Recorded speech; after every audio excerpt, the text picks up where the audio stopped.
Good, thanks very much, John, and to Becca for organizing this event. I'm glad to be back in this historic ground of Lewiston, where it all happened.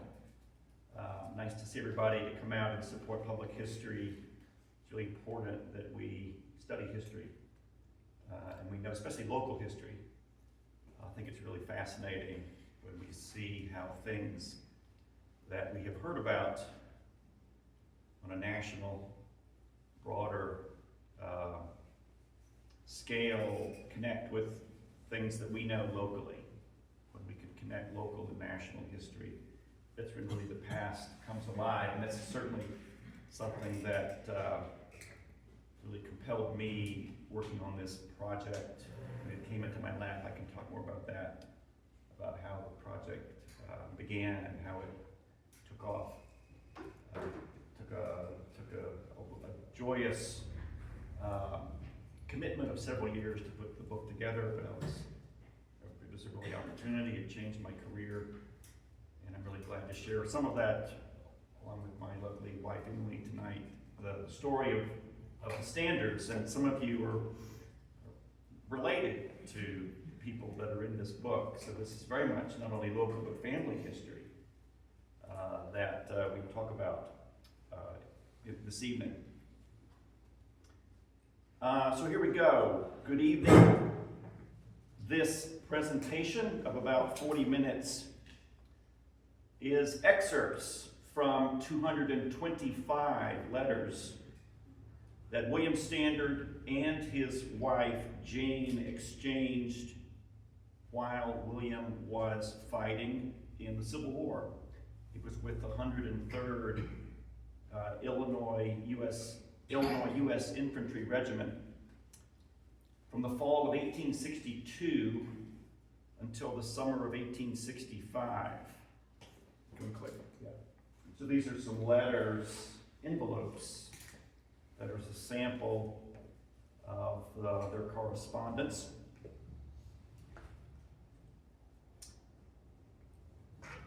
Name, address, stamp, date, location of where the letter was sent in William's letter back to Jane there. The whole letter collection is on deposit at the Atlanta History Center, digitized, colorized. You can read them yourselves.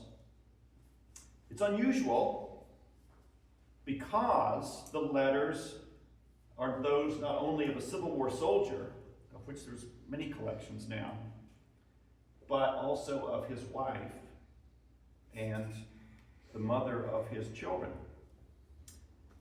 William Standard enlisted when he was 40 years old to go to war. Older, about 15 years older than the average age of a man enlisting to fight in the war generally. Jane Standard, his wife, at the time was 34 years old. And she was left suddenly to raise their three children, George, William, and Elmira, by herself. Jane was also left to deal with William's debts, which we learn about. It's possible that William, in fact, joined the Union Army at least partly to escape impending legal proceedings against him. This was allowed by Illinois law at the time. Prior to the war, William was, of course, a farmer. Everybody was. He was also a school teacher, and in fact, he taught handwriting. He was an orthographer. So his handwriting is relatively easy to read. And he was also, for a time, the Fulton County Sheriff.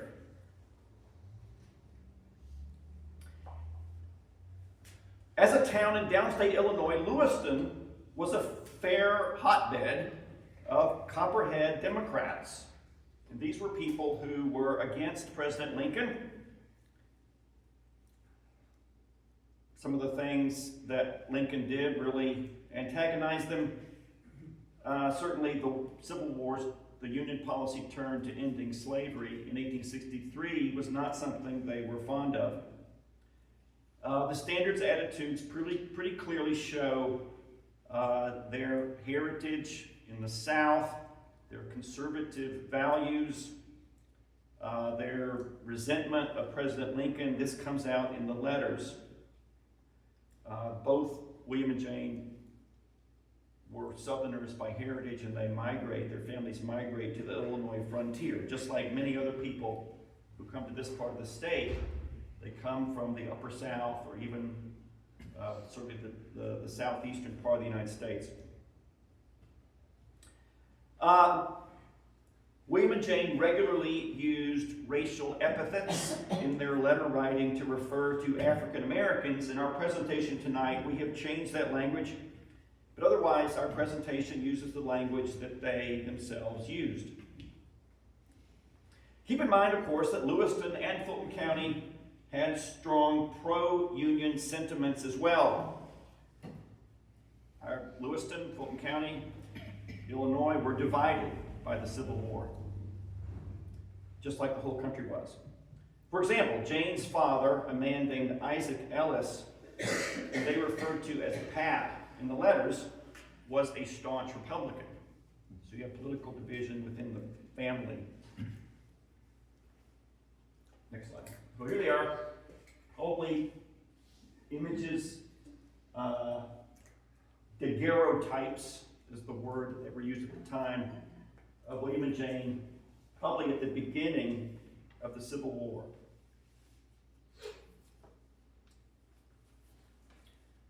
September 1862, 5 weeks after Will left. Dear Will, I sit down to write you a few lines. Milt and his wife come on Monday. They left on Wednesday. They're back on Saturday. They stayed until this evening, and then they went to Mr. Hasson's to board. They are poor trash. I was mad all the time they was here. I'm so tired. I feel so bad. Tears do fall and blind me. The children think you've been gone long enough. I hope you come soon. I took in the Freemans to board to help. They is here now, and they is upstairs as usual, a squealing and a thumping around. 5 days later, we are looking for you home tomorrow night. You said you wanted some butter. I don't think it worthwhile to send any, for you must come home to get it. Camp Peoria, 5 weeks in. Dear Jane, I received your kind gifts. The pies were a little mashed. I divided them with my mess, for when one gets anything, we all divide. The cream and peaches were the best treat. I have not cut the cake yet. Please tell Elmira her pear came safe. Mary Jane Worley sent some fine grapes. If I don't get a furlough, you can come with the children and see how we live. I am almost out of patience awaiting for you. I do not believe you think about coming as much as you did at first. I think you have left more for me to do than I ever bargained for. Camp Peoria, 2 months in. I am bound to get out of this scrape. This war is the greatest humbug in the world. The boys are a-cussing because the officers go home but do not let them go. Privates are treated worse than the Negroes in the South. We are slaves to old Abe Lincoln.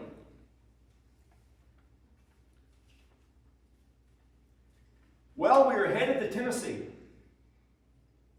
When we get settled, we can pitch a tent near the camp and get a second-hand stove. You could sell all the pies and cakes that you could bake. Well, some camp news. One man shot off his right forefinger, and you know Bill Gusty, well, he cut off his big toe, trying to get out of being in this war. Camp Boulevard, Tennessee, 3 months in. The military rules here are very strict. No whiskey, brandy, or cigars, or even lemonade in the camp. crops is all picked or destroyed. I can't see how people live. For when soldiers want anything, they go to the old farmers and take what they want and pay nothing but a promise to pay, if they are loyal. We have soldiers, Negroes, mules, and horses, but white women are scarce as hen's teeth. We are going to get a Negro to cook and carry water and wood. There is plenty of them, and they are all anxious to work. Well, we marched about 15 miles into the state of Mississippi, but discovered that the enemy was stronger than us. So we thought it prudent to skedaddle back here to camp. But we did take about 100 prisoners. They are fine, intelligent men, but they cursed the Yankees. You don't know how bad we want you here. How tired I am of them Freemans upstairs. They will eat everything I have laid up for the winter. Camp LaGrange, Tennessee, 3 months in.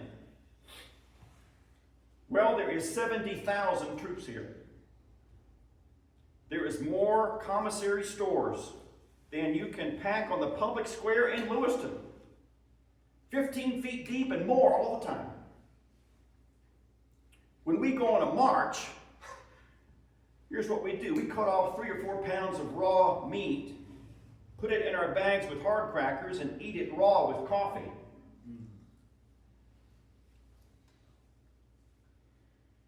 Well, the Freemans paid and they left this morning. Woo!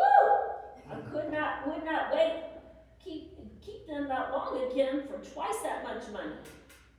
I have rented them 2 rooms now to Mr. Chase from Canton, and I live in the parlor. I'm so poor and old looking, and my hair is about to come off. My mind is with you, Will, both day and night. State of Mississippi, camp near the Tallahatchie River, 4 months in. Our wagon train is 180,000 men. When stretched out, it is more than 40 miles. On the march, we get a flatboard if we can, or place 2 or 3 rails together and sleep on them. These are what I call Lincoln beds. Mother, this is a poor place for a woman to be. One white woman here, and she belongs in the hospital. Now, Jane, I heard that the diphtheria was raging in Lewiston, and that Eichelberger had lost his youngest child, and also one of Dr. Klein's girls has died. Watch our children, and if anything should happen, write me at once. Dear Will, how do you like sleeping on that ground without any woman?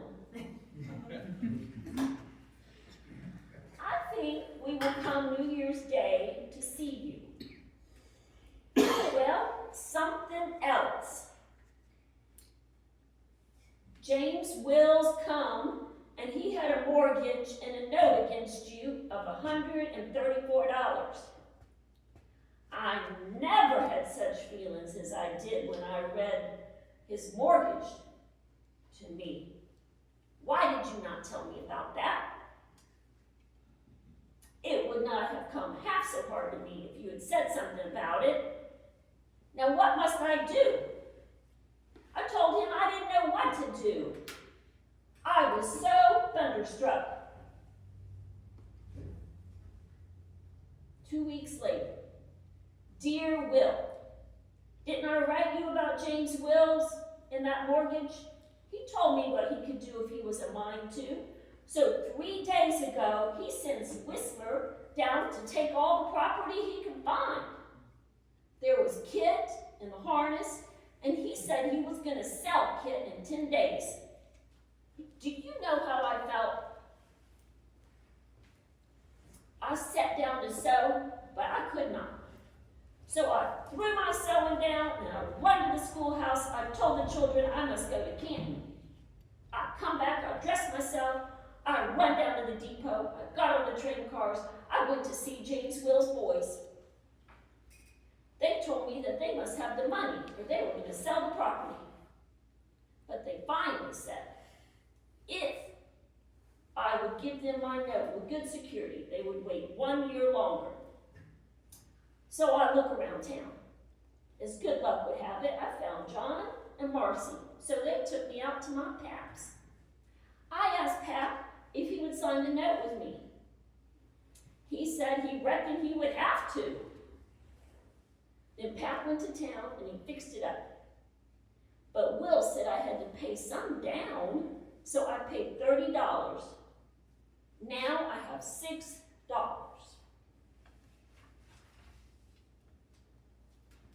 Jackson, Tennessee, 5 months in. We are on half rations and have been for 10 days. Men march barefoot over stones and gravel in this freezing cold. Many are living on parched corn for 7 or 8 days. Well, the captain told me to take 6 good men and try my luck at finding food. We visited several houses but found nothing. But on we went to another house. In we bolted. I told the ladies that we wanted supper for 7 men in 1 hour. They seen that I was determined, so they got in their best of a humor and went to cooking. I enjoyed myself talking to the 3 women. I ordered a dozen biscuits for my own special use. It seemed strange sitting down at a table with a nice white tablecloth. We had good cornbread and biscuits and butter, and sweet milk and buttermilk both. I told the man to give us what he could spare, so he gave us 50 pounds of flour and a big side of meat, which gave the company rations for 2 whole days. It is snowing and the men is almost froze. The men cursed the war from old Abe Lincoln down to the lowest private. We expect that the legislatures will either compel Lincoln to settle this war in a short time or call us home. The soldiers are bound to fight for The soldiers are bound not to fight for the liberation of the Negro to please the abolitionist. Jane, I thought a woman could follow a regiment, but the soldier has too much running about to treat a woman with respect. The army is no place for a decent woman. They won't let the indecent women stay inside the lines. Now, a sergeant and I was loading the tents on the cars, and there was a lot of sugar barrels. We hid one barrel with a tent cloth and divided it with the company. I got a good ham too, and coffee. If the government can't feed us, we have the right to feed off the government. There is a great sick and wounded in the hospitals. One-legged, one-armed men are as plenty as children around a schoolhouse. I've seen glass eyes, too. Jane, I had decayed teeth pulled out. It did not hurt much, but one of my front teeth is rotting, and it bothers me to eat. They keep from 4 to 6 Negroes digging graves. They bury about a half dozen men each day.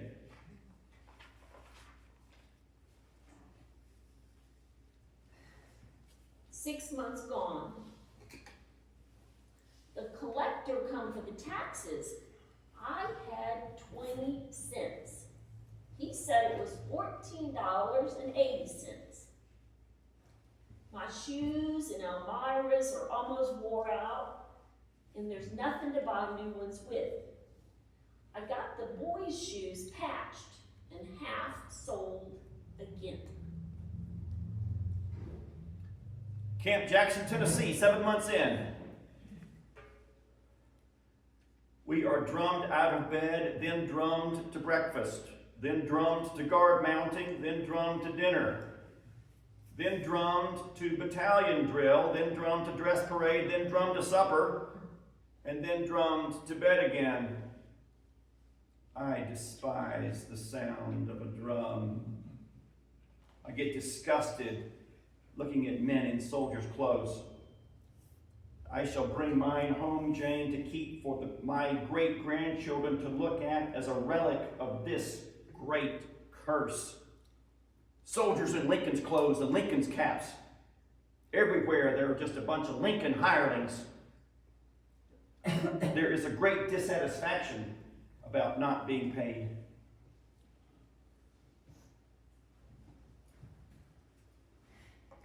I just read your 2 letters to the children. Tears come in their eyes about you wanting to come home, and mine too. I don't think you would sleep for a night or 2 if you would come. I can't find words to express my feelings. You must guess at them. If you lose nothing but a tooth or 2, I will be so thankful. Won't you? I have give up you coming. I've give up coming to you. I don't think it's a fit place for a decent woman. You asked me about you deserting. And that is the hardest question you have ever asked me. I'm afraid you would not enjoy life if you was to do so.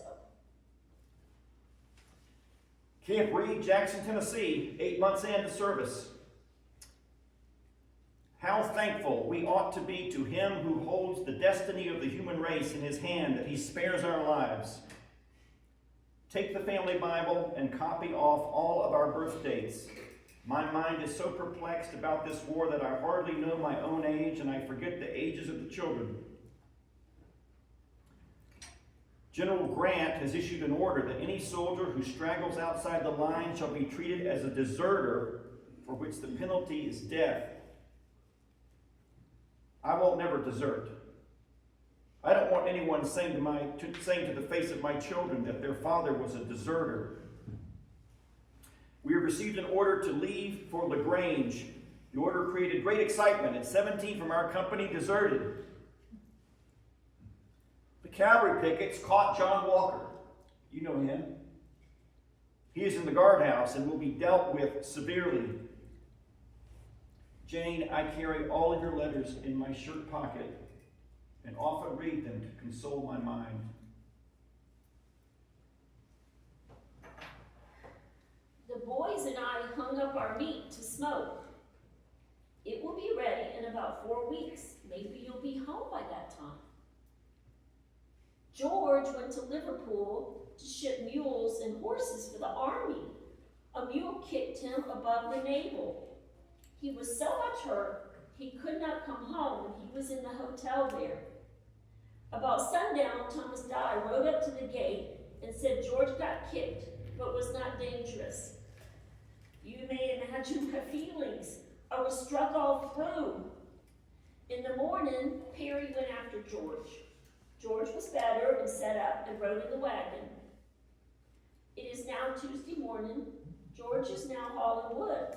His belly is sore just a little. 2 weeks later. Yesterday was Almira's birthday. She is 10 years old. She thought to have her likeness taken, so went to the shop. If it don't cost more than 25 cents, we will send it so you can see her. LaGrange, Tennessee, 9 months in.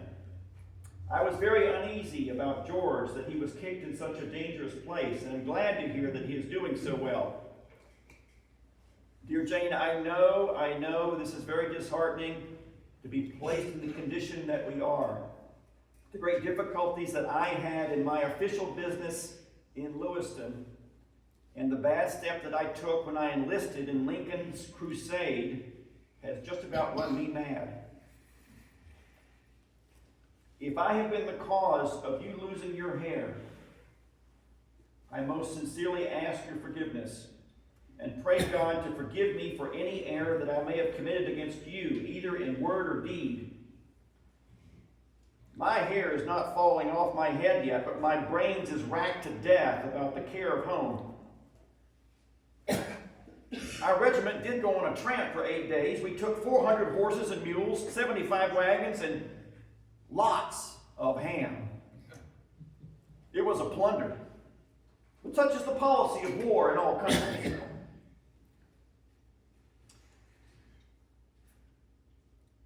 Ten months in. Well, about 2 o'clock p.m., we marched to the paymasters, and as each man's name was called, he answered, "Here," and the greenbacks were handed through a little window, each man receiving it with a smile. I expected $120, but Congress has reduced the first sergeant's wages to one-half, $20 a month. Cheating us of what ought to be our dues.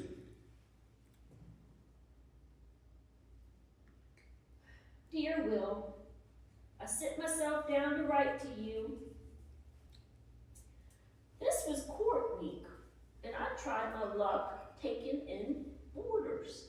I had from 6 to 9, from Monday to Friday dinner, and among them was your pap.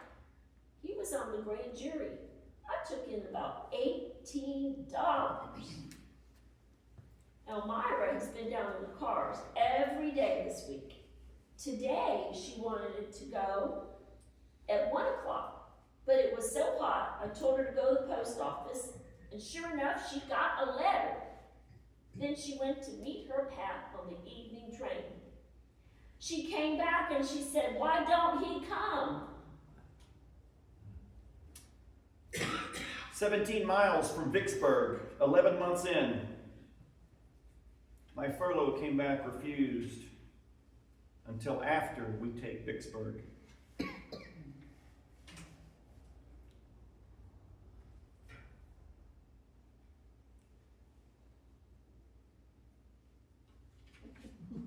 Sorry.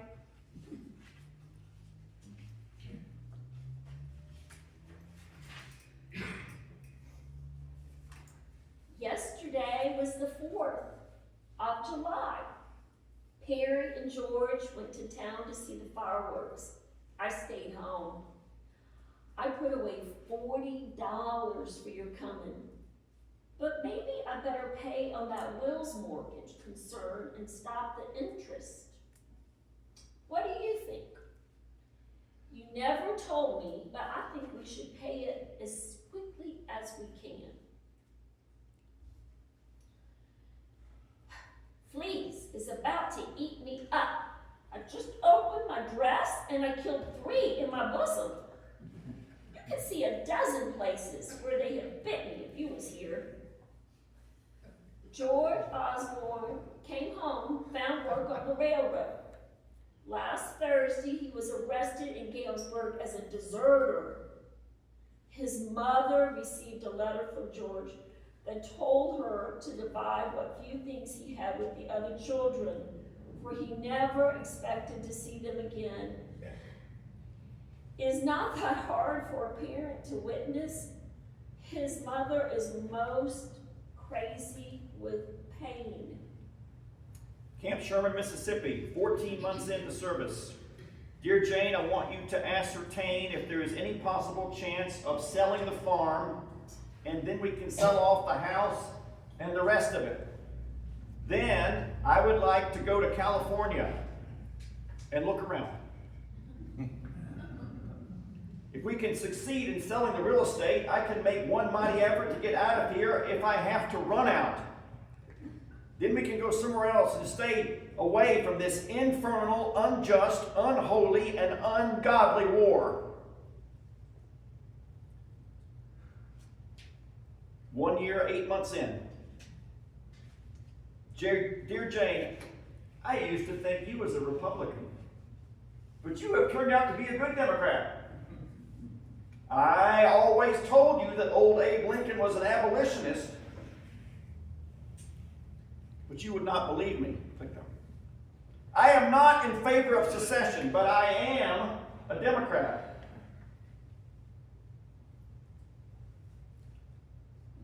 I am not in favor of the re-election of Abe Lincoln. This war cannot be settled during Lincoln's administration. I heard that Bill Lewis and Bob Hill are joining our company. There is a great trouble here. This is no place for boys. They go to destruction. Camp in the field near Big Shanty, Georgia. 1 year, 9 months in. Our generals are all purposed to flank the enemy. Yesterday we charged on the rebel breastwork on the Kennesaw mountainside. We charged plumb up to the mountain's edge, but the hill was too steep to climb. We laid there about 20 minutes and then was ordered to fall back.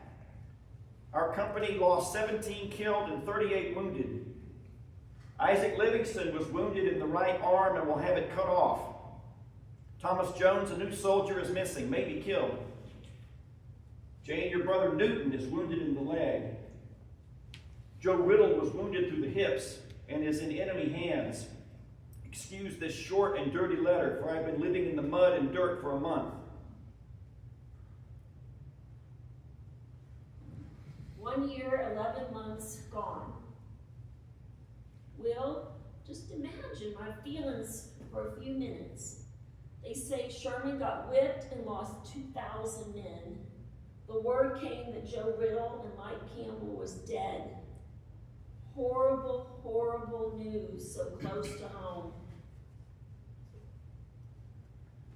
George was complaining of a sore throat. He could not talk or open his mouth. Doc Hull gave him pills and said George had some symptoms of the diphtheria. That scared me with children we know dying. Perry and Elmira went to the show last night. I could not get any good-looking man to go with me, so I stayed home. Marietta, Georgia, 2 years in. Well, the rebels made for Atlanta. Sherman was getting around them, so they had to leap out, and our army is in hot pursuit. We captured many rebels. The new young man Jones is dead. We found him on the battlefield. Men remained on the battlefield for 7 days. They were very much decayed. It was a dreadful sight to behold and worse to smell. I do hope you get that furlough. I'm uneasy all the time. Some says the war is most to an end. The South has sent in terms of peace. Old Abe won't accept them. When I get a newspaper, I'll send it. I would like to trade you some good bread for your coffee. I would have good store coffee 3 times a day if I could afford it. In the rifle pit close to Atlanta, July 26, 1864, the rebels charged on us 3 times and were mown down like grass. We killed, wounded, and captured 12,000. General McPherson, commanding the Department of the Tennessee, was killed. I am glad you have taken on boarders, for it does seem that I will never be able to send you money.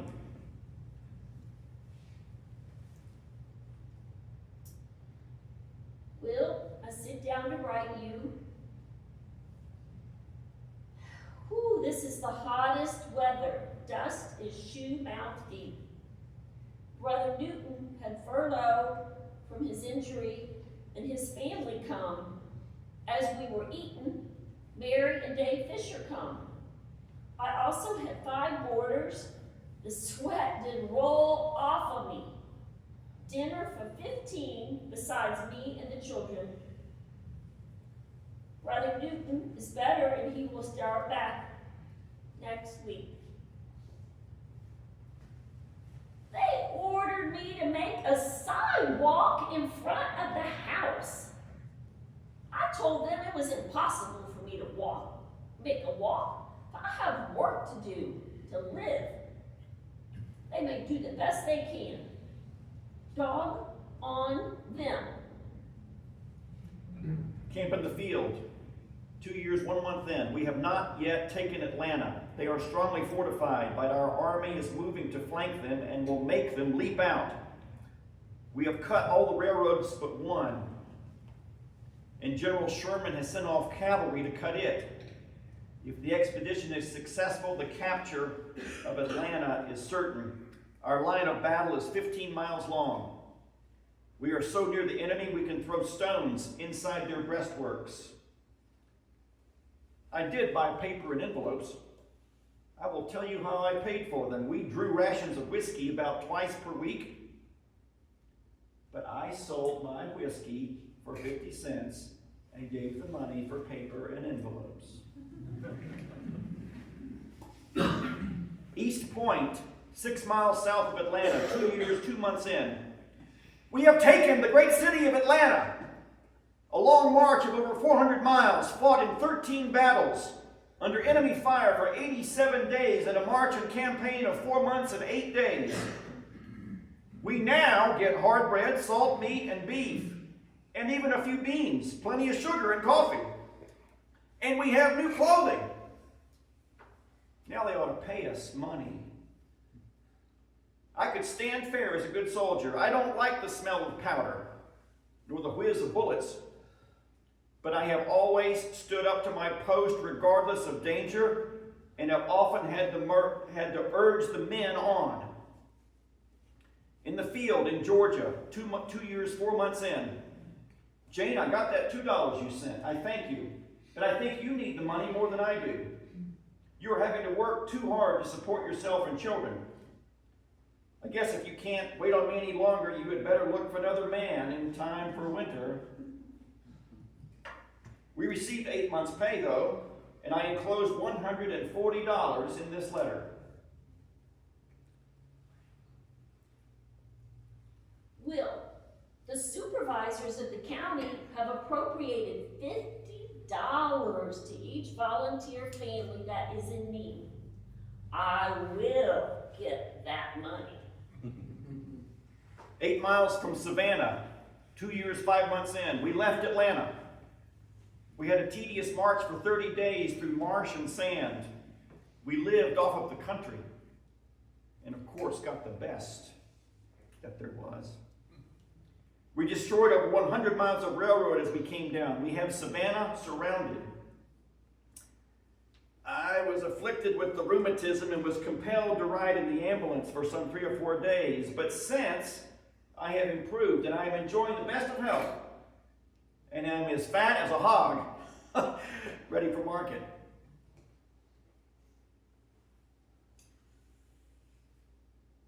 Almost in despair, I attempt to write again. I have not heard from you for 6 weeks. Lord only knows my anxious feelings. To hear from you while you are in that land of death, I don't know what else to call it, is one of the greatest blessings that could be bestowed upon a poor, miserable wretch like me. Maybe you have fell into the hands of the rebels. I have a great many terrible thoughts. The paper is wet now with tears, but it will be dry before you get it. Place and location unknown, probably camped near Savannah. We will pay South Carolina a visit, and they may look out, for Sherman won't have much mercy. I tell you, that man Sherman knows what he is doing. We think Sherman the best general in the world, and we put full confidence in him. Beaufort, South Carolina, 2 years, 6 months in. We remained on the boats all night. It was a very pleasant ride on the big waters where one cannot see any land. Of course, I mean the great Atlantic Ocean. It made me very sick, but I did not vomit or shit, as some men did. The boys were mad when we left Savannah, for about every other house is a whorehouse. I avoided such places, not forgetting my family at home. Jane, the colonel, has sent in my recommendation to fill Worley's post as first lieutenant since he resigned. The company took a vote, and I got every vote. 2 years, 7 months gone. It's as cold as Greenland today. You say you haven't heard from home for over a month? Well, I did not write often in them times, for I had no heart to. I got no letters, and I could not hear anything of the regiment. We had milk and mush for supper. George is reading one of them Savannah papers you sent. Perry is reading a novel about a lady lieutenant. Elmira is gone to a party. George don't talk as much about going to the army as he did. I want to send George to a good school for a year. The boys have not really had school since you left. There has not been any schools here worth a shit. Lewiston has to furnish 30 for the draft. They had 28 Saturday night, and they leave in a week. Will, I want you to write me a love letter. I'm afraid you are going to forget how to love. I think you have been away long enough for us to be married again. What do you think? I remain your loving old woman. Don't you believe me? If you don't, just come and see.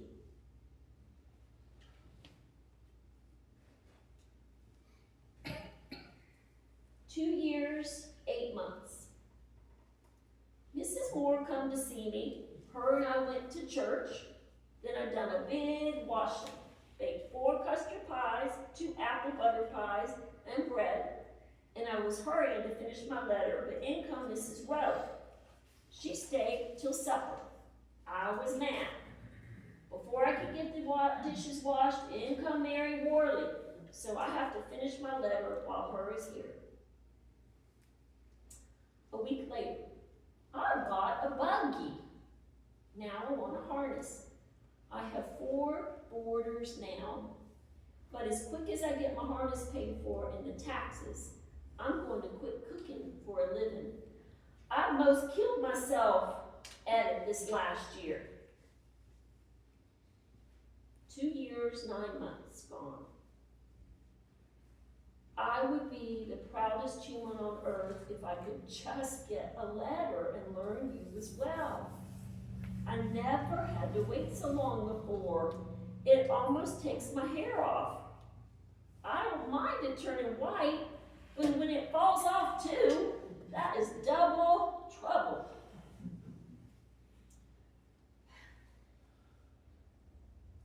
Will, I sit down to write you a few lines. I hear today that General Grant has taken Richmond. I have been working all day, and the town has been in an uproar since this morning. They got a telephone dispatch that Lee's army had surrendered. The church bells rung, and every man run, thinking it was a fire. The little boys got horses out with sleigh bells and cowbells on them, and they paraded up and down the streets. Men quit their work and kept the bells ringing all day, and heavy cannoning, and it's still going on at 8 o'clock.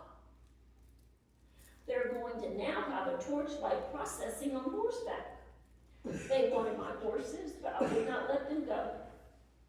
Everybody is in town but me. I'm in the kitchen. It makes me mad. Those men that are so fond of rejoicing ought to be took down there and made to help fight.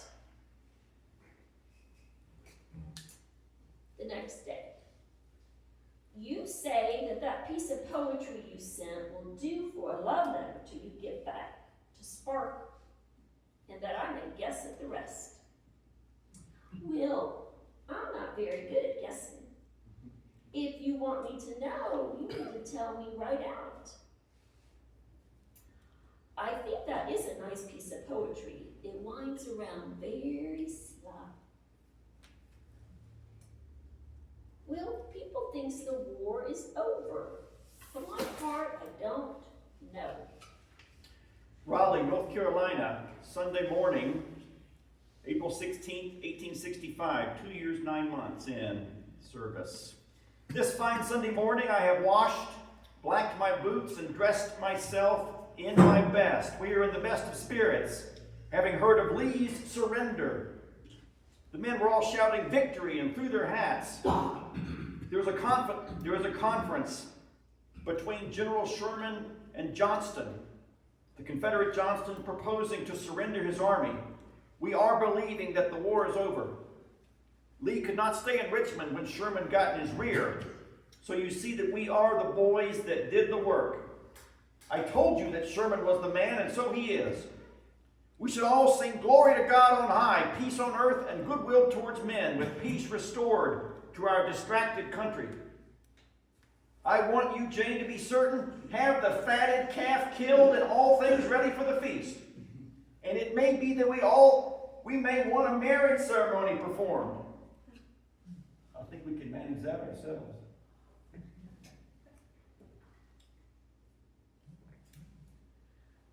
I told you before about my new cupboard. Why don't you say something about it? Well, old Abe is gone to his long home. His car passed here Wednesday at 12:30. I didn't go to his funeral. I don't mourn his loss, nor I don't rejoice. I hope it is all for the best. How many poor men has he caused to die? Raleigh, North Carolina, 2 years, 9 months in. We will go to Washington to be reviewed by Grant and Sherman, and then go to Springfield and be mustered out. It may take 2 months to make the trip and close up. But I have a good horse to ride, which makes it more easy for me.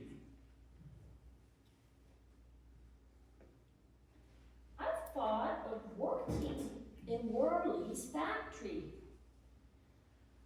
I don't know if I could stand it, but I could try. It starts operation next month. Will, I got myself a new dress. I'm going to send you a piece to look at. Tell me if it's pretty. One of my railroad boarders went off 2 weeks ago owing me $18. I'm afraid I'm never going to get it. I feel almost broke up about it. I had a young woman boarding, and she had a very nice feather bed. She had no money to pay, so I bought her bed. I also bought her very nice piss pot. I'm going to make you a present of it when you come home.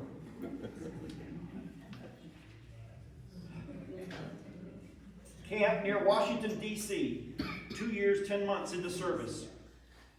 Jane, yesterday and today have been 2 great days. The armies of this great American people have been reviewed by our greatest of generals, the greatest in the world, Grant, Sherman, Meade, Sheridan.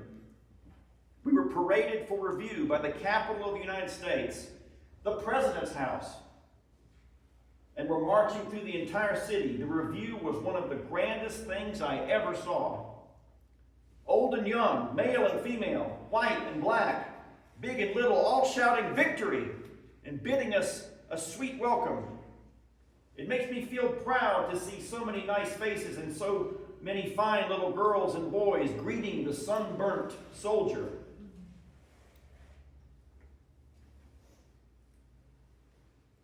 I hope you get your pay soon. Then you get yourself a good suit of clothes.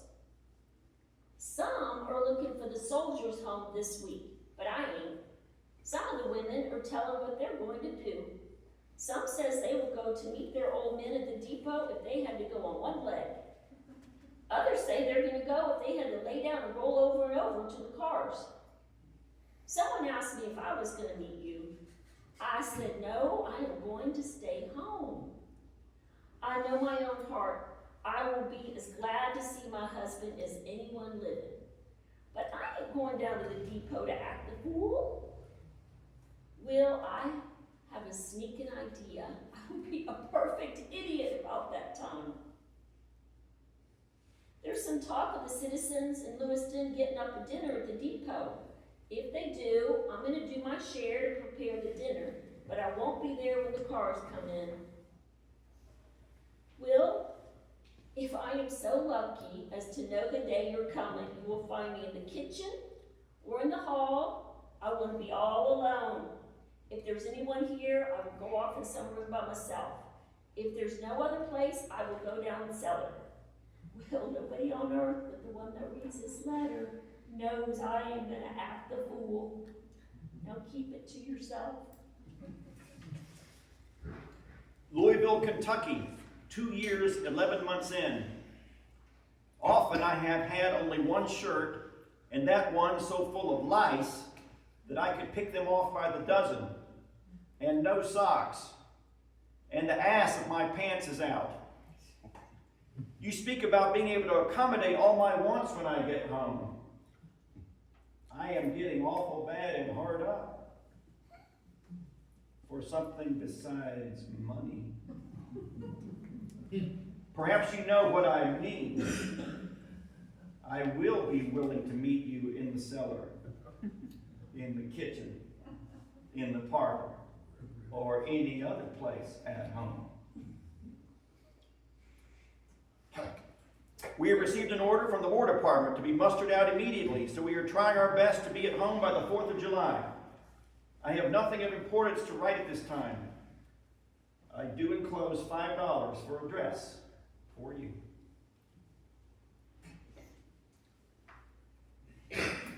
Dear Will, I sit down to write. He was here!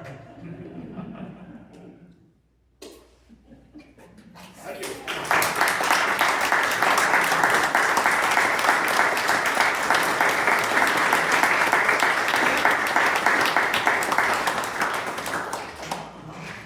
So yeah, the Lewiston Cemetery, you can see their tombstones, this family.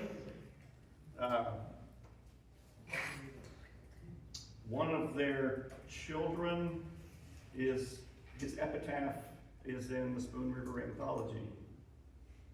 You may, that's in the end of the book. That's kind of a speculation, but I think one of the standards shows up in Edgar Lee Masters' great Spoon River Anthology. Hope you liked it. Comments, observations, corrections, questions for Mrs. Standard or me, William? So my awareness of this book was my friend gives me a call and says, I bet you already have this, I'm getting it for your birthday. I go, what's that? I just heard, she says, I heard about it on National Public Radio. The largest collection of letters, continuous letters found throughout the Civil War, correct? It's certainly one of the larger ones, and again, in which we have both sides of the conversation. Yeah. You know, not really absolutely sure how Jane's letters survived, right? Most soldiers' letters from home got left in the mud, thrown away, eaten. I speculate that when William sent a letter to Jane, he sent her letter back with his, so they got collected that way. And But yeah, but the collection is rare because we have the home front perspective, what's going on, you know, away from the theater of war. And how you got them?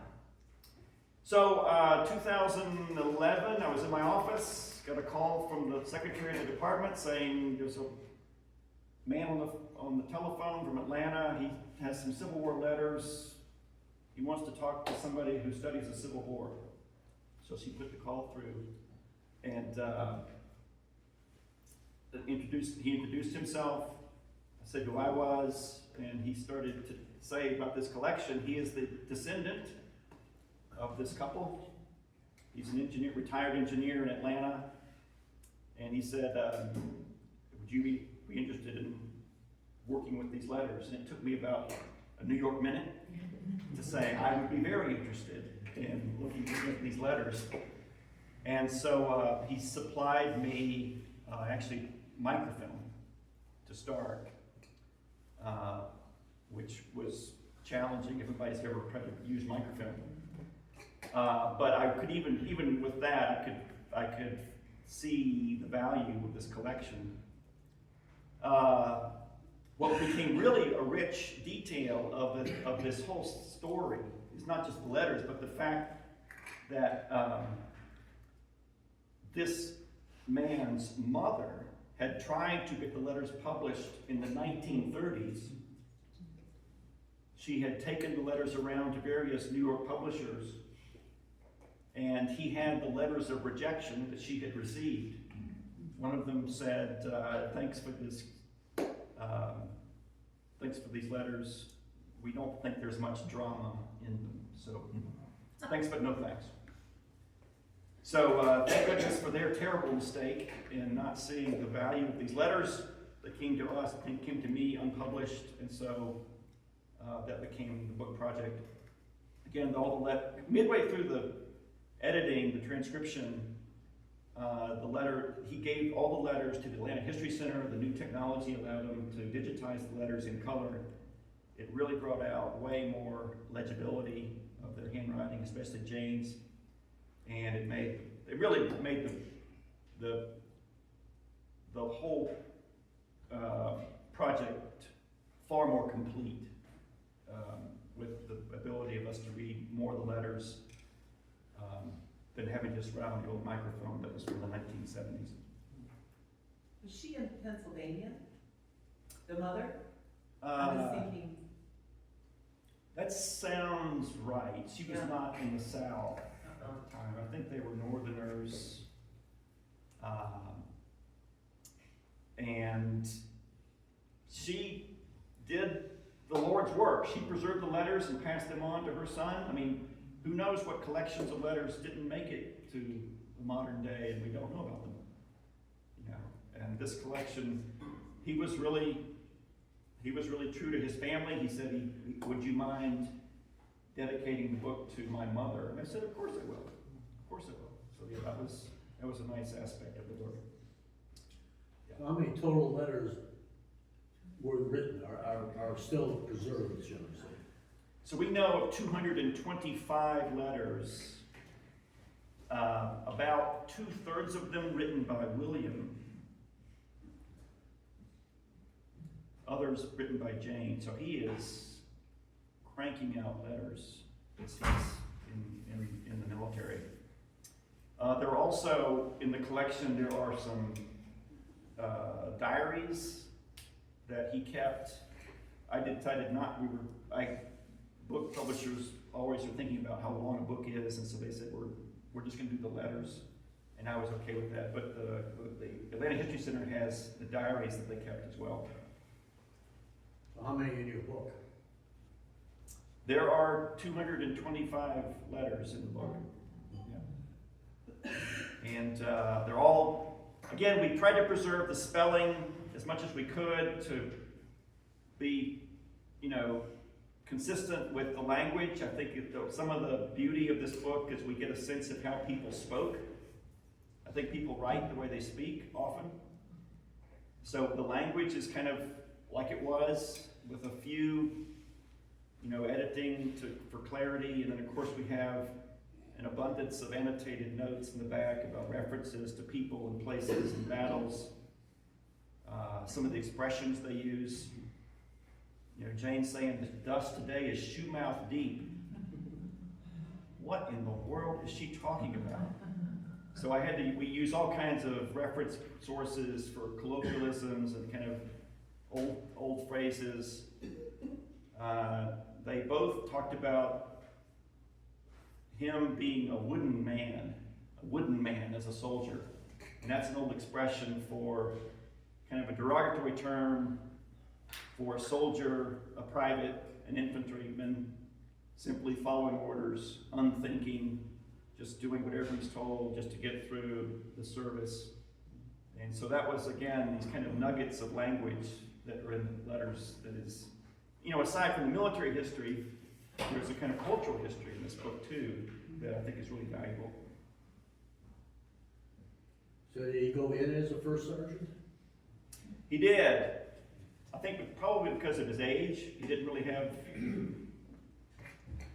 background as a military man, of course. He had some authority in the county as a sheriff. I think the guys probably looked up to him. And of course, he was given a promotion to lieutenant at the end of the war. These are the chevrons of a sergeant. The first sergeant. First sergeant, yeah. So he was promoted late in the war to lieutenant. Oh, I think it was first lieutenant. First lieutenant. Yeah, it was a brevet promotion, but he gets a sword at the time. He brought the sword home, and unfortunately, well, he said it was told in the family's other documents that he saw one of his sons playing with the sword one day, and he grabbed the sword and whacked it against the ground, and either broke it or bent it. He said, I don't want you playing with this sword. This is not a good thing to have in the house. Yes, sir. Did it mention that he ever got the pay he thought he deserved, or what he was owed? Who knows? You know, soldiers always think they're underpaid, I suppose. Right. One of the things that comes out is how the problems of the United States fielding an enormous military force at this time. I mean, these are amateurs. The whole thing is one amateur operation. I mean, and to try to get logistics of putting an army in the field in the Deep South, hundreds of thousands of men, clothing them, feeding them, giving them weapons. Pay often is kind of we can get there if we can, you know. He probably got paid in chunks unpredictably. But I think the U.S. commissary and the paymaster got better over the course of the war. Of course, the South's pay system completely fell apart. But I think the fact that he stays in, he didn't desert. He talked about it, but he didn't desert. Shows us that he, at the end of the day, got his due, and he did his duty. He got promoted, and his pension record shows, the fact that he was promoted suggests he was considered to be a good soldier. Yeah. Thank you. Yes, sir. So he starts as a first sergeant, NCO, and then is commissioned as an officer by the company vote. Was that common for soldiers to move from a non-commissioned officer to a commissioned officer through a company vote, and also just skip second lieutenant and move on to start the first lieutenant? I think it was not. I think that it was in both armies. A lot of times, officers were voted on by the men, and I think that probably persisted even late in the war. The fact that he's promoted very late in the war to lieutenant, it's kind of an honorary kind of thing. He wasn't in the field as a lieutenant, really. The conflict, the combat portion of the war kind of finished. So that may explain why he, as you note, skipped a rank to get to first lieutenant. Yeah. Yes, sir. On the letters, were they written in ink or pencil or what, to preserve them as good as they are? They were, I had a prop. I think his were written in pencil. Yeah. Because sometimes you talked about sharpening his pencil. Yeah. 'Cause I know if you- Jane, I think she used both. Well, I think she had access to ink and quill pen, and she probably found other things too, pencil. She always used the same space. It's always at the kitchen table. I sit down at the kitchen table to write you. But I think the modern letters, so you can see the color. And there is even today. You can see the different colors. So I think she's using all kinds of things to write. Do you want? Yeah, if we go back to the envelopes, we can.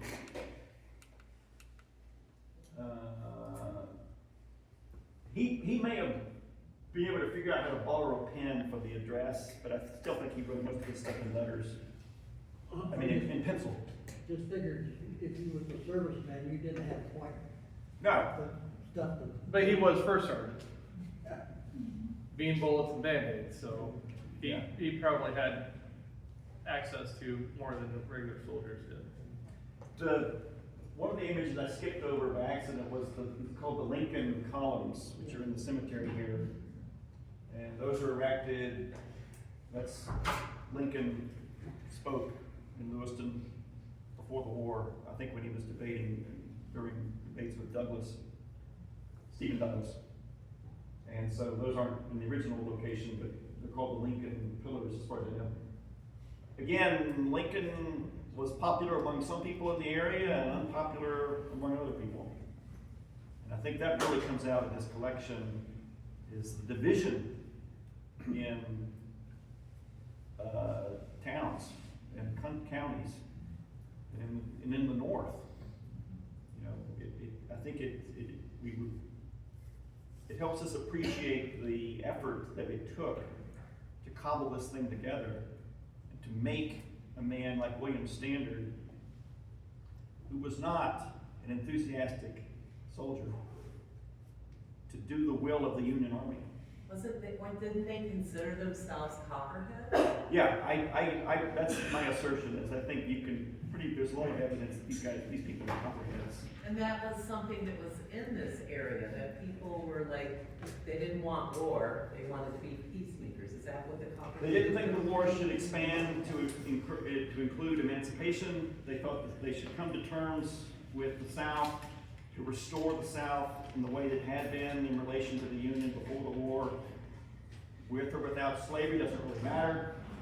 And for the fact that Lincoln issued desertion in the whole U.S. Army was the greatest during the whole war, in the first 6 months after the Emancipation Proclamation, which suggests that there's a lot of men who said, I didn't sign up for this thing. You know,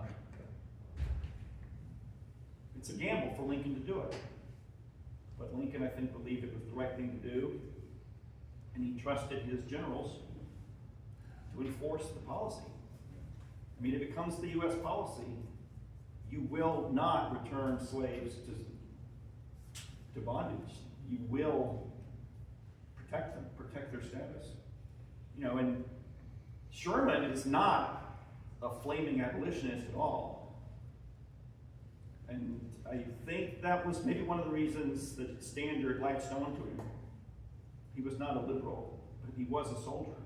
He was we're gonna do what the president tells us to do. And so I think that, again, I think it really helps us understand the complexity of the Union military as a kind of whole whose mission changes. We talk about mission creep. When I teach military history, I talk about mission creep in the modern day. This is mission creep. The U.S. Army sent in the field at first to stop secession. Midway through, it changes and it expands and becomes much more of a kind of total war at that point. And you know, nonetheless, Standard hangs in there and he does his duty. Do you have a sense that the standards maybe evolved away from that perspective, and towards the end became more like this maybe was the right thing to do? And of course he did it, so then you say, okay, it was the right thing to do. But yeah, the letters unfortunately stop. There aren't any letters after the last one that we read, so we can't tell. But he as far as we can tell, his legal problems went away. He wasn't brought into court anymore. He owns the Standard House Hotel. There's an image of that. He becomes a man of, there it is, the Standard House. I think he's a well-respected guy. He dies very tragically in 1881 when apparently of a heart attack. As the story goes, some prohibition agents came into Fulton County looking for people selling illegal liquor, and they went to the pharmacy run by one of William's sons, and they finagled to try to find somebody to arrest, basically. They finagled the pharmacist, his son, to sell them some medicine with alcohol in it, and then they threatened to bring him up on charges of bootlegging. And there's the newspaper headline in the next image. It's the obituary of Standard. Yeah. A good man gone. William M. Standard falls dead in the Standard House. The cry went out around the town at 9 o'clock Monday morning that William M. Standard had just fallen dead. It was true. In a moment of time, he had from full life and rigor passed the boundary line that separates man from the mysterious beyond. So, he died with his, reputation intact. The war helped him in that way. He didn't desert, I think one of the big sources to stop somebody from deserting was the tarnishing of your reputation. If you go back home and you're considered a shirker, everybody knows you. You're going to be blackballed. You may not like the war, but you can't desert, right? I think it was Union Army. It's not like the military today. I think it was probably fairly easy to run away, but the social and cultural pressures to stay in mitigated people's desire to get itchy and bolt for home. He mainly talks about deserting when he's not in combat. You notice mainly when he's doing garrison duty, guarding railroad lines, very boring, tedious work. That's when he speculates about deserting. But then when the army's on the move, and he's writing about marching with Sherman and getting shot at, he doesn't talk about deserting then. It's interesting how that flips around. How did he get so lucky he didn't get seriously hurt? I don't know. Did he try to get out of the way? He doesn't say I dodged. So he did get all kinds of illnesses, which could be just as deadly as a bullet. About 25% of all U.S. soldiers were wounded or killed in the war. It's a very high casualty rate. Yeah. So, but his record doesn't show that he was wounded in combat. Most likely the position, the first sergeant, where they're not on the front lines. Right. I mean, he's in danger, but he's not at the very front of an assault at Lookout Mountain or Chattanooga or they probably may have seen combat at Vicksburg, but it's really the first time they see real combat is in Chattanooga, Tennessee. And I think that's when they first trust his regiment to put him in the fight and see what happens. Yes, ma'am. Maybe somebody in the audience will know the answer to this as well as you, but the Standard House, was that the Hotel Spoon River? It sure looks it, Yeah, I think It's it was. catty-cornered across from the courthouse. Yeah, So that would be the the Hotel Presbyterian Spoon River, Church which, and then the court. It's long gone. not that long, I can remember it. Yeah, I remember it too. That's interesting. I'm gonna go for a haircut. That's interesting. Yeah. But it looks exactly. Yeah, I think it was. Yes, sir. I know his pappy's buried on Route 9 across from Harold Rose's house. There's a little old cemetery, and that's Hezekiah Thomas Standard. Maybe before great grandfather myself. Is that just east of Teddy Bear Junction? Yeah. Before. Yep. Just east of Teddy Bear Junction. They called it Sugarville Hill. So when you go west on, My family cemetery is right across the street. The one that's actually kind of kept up nice. Well, Danny passed away, so someone else, I don't know who's gonna take care of that cemetery, but Danny Locke used to. He just passed away this summer. A cool thing is that he came back and they stuck around. I noticed a lot of the other officers who he branded Republicans in his regiment didn't come back to Fulton County. Right. They went south for Reconstruction, or they went to the big cities in Indianapolis or Chicago. And so I have a kind of a theory that a lot of the people like this, the Standards, came back to where they were before. They kept the presence of the family here, which is, I think, a factor in how we have these people buried nearby. We can trace the history.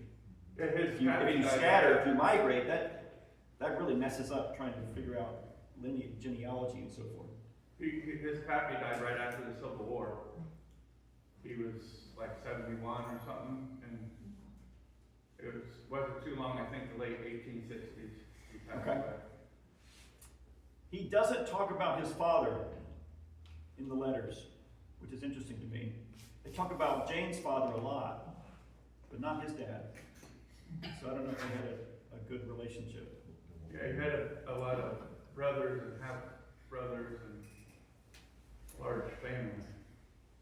And, Yeah. and they were in Canton, or outside of Canton, and they came here to start a family or whatever. And his wife was from that area too. Right.